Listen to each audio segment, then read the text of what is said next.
Lijepi pozdrav svima i velika vam hvala što ste došli u ovom broju.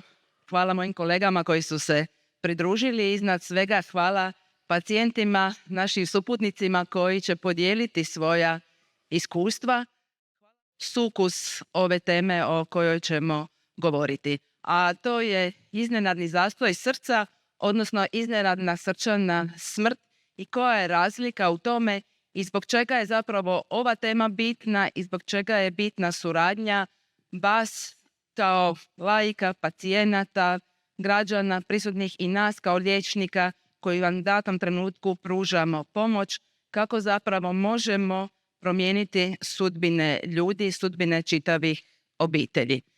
Većina vas, vjerujem, zna za onu priču o Fidipidu koji je 490 godina prije nove ere trčao maratonskim poljem da bi u Atenu donio vijest kako su pobijedili nadmoćniju perzijsku vojsku.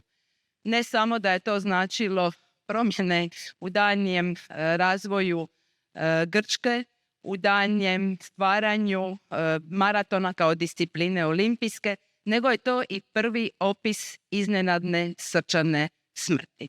On je došao iscrpljen i prije nego što je klonuo uzviknuo pobjeda, pobjeda, pobjedili smo. Što se je dogodio?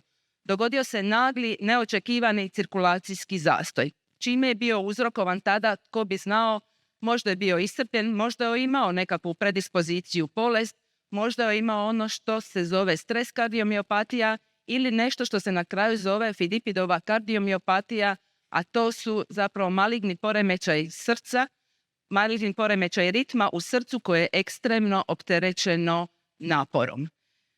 To se dešava u vrlo kratkom vremenu, kao što se desilo njemu po definiciji unutar sat vremena. Tada nije bilo medicinske intervencije, odnosno defibrilacije, da bi spriječilo ono što je bio konačan ishod, a to je iznenadna srčana smrt i nije moglo se ništa drugo nego opjevati njegovu veličinu i hrabrost. Je li on imao tada neke simptome? Često su nas na ovim najavama, mene i doktoricu Berović i doktoricu Pezo pitali možemo li to predvidjeti, što osjetimo prije. Je li to baš tako iznenada? Vrlo često je to prvi, jedini i zadnji simptom, ali isto tako često kod ljudi koji su preživjeli otkrijemo da su prije toga imali neka povremena podrhtavanja srca, zaigravanja, da su znali osjetiti slabost, da su neki od njih, pogotovo kod mlađih pacijenata, imali krize svijesti ili u onih starijih generacija da je samom tom iznenadnom srčanom zastoju prethodila prsna bol.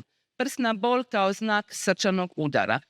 Često se u medijima, u pričama ili kad razgovarate sa samim pacijentima iznenadna srčana smrt, odnosno zastoj srca poistovjeti sa srčanim udarom. Ali srčani udar je infarkt, zatvaranje krvnih žila koji može dovesti samo do nekakvih bezazlenih oštećenja, koji se otvaranje krvnih žila može riješiti i u konačnici može dovesti do srčanog zastoja, znači može biti jedan od uzroka, ali nije jedno te isto.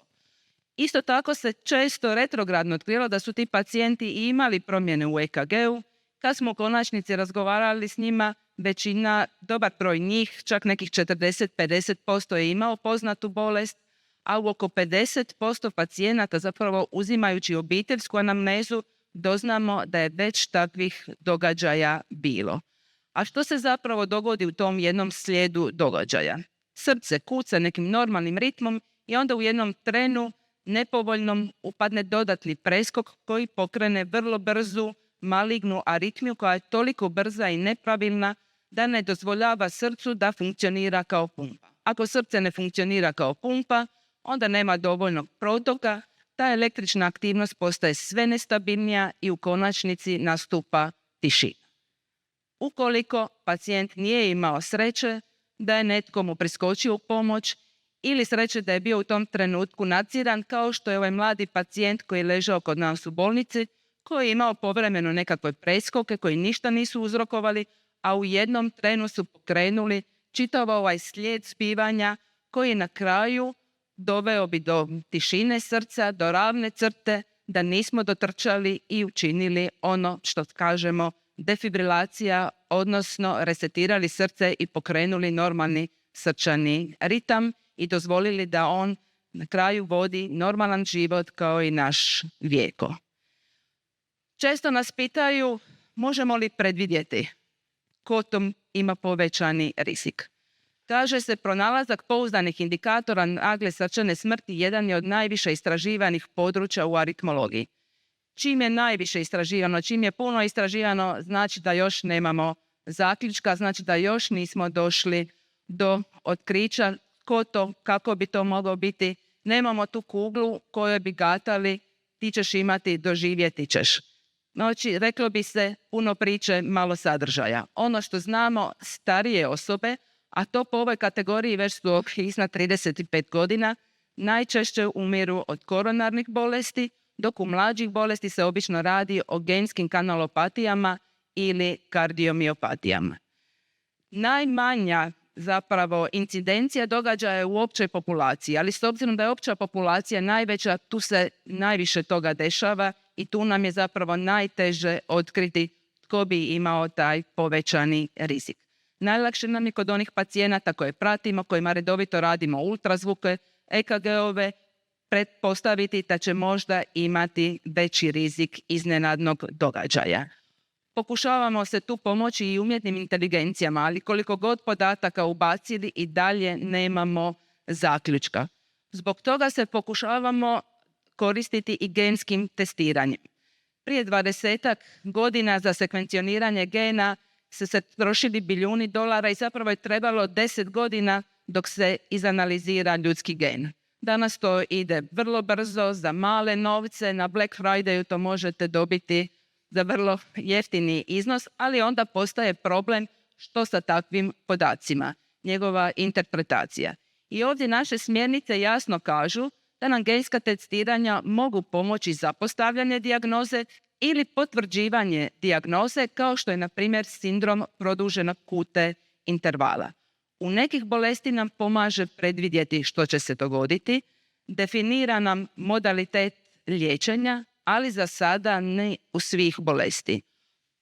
Pomaže nam u traženju unutar obitelji koji ima dodatni rizik i to mi nazivamo kaskadnim probirom. Znači, nećemo krenuti nasumično, nego krenemo od pacijenta koji ima dokazani poremećaj kojeg nazivamo probandom i onda gledamo njegove najbliže srodnike, braću, sestre, djecu i tako nizom prema naprijed, ponekad i vraćajući se prema roditeljima.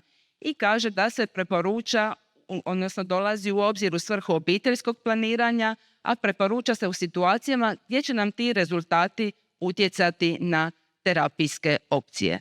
Ali ni to nam za sada ne predstavlja onu kristalnu kuglu iz koje bi mogli otkriti nečiju sudbinu. Hoće li to otvoriti vrata jedne nove kardiologije, genske kardiologije, gdje ćemo sekvencioniranjem svačijeg gena, odnosno sveobuhvatnim probirom određivati što će se nekom dešavati, vidjet ćemo, ali će to onda s druge strane sigurno biti isprepleteno sa brojnim etičkim dilemama.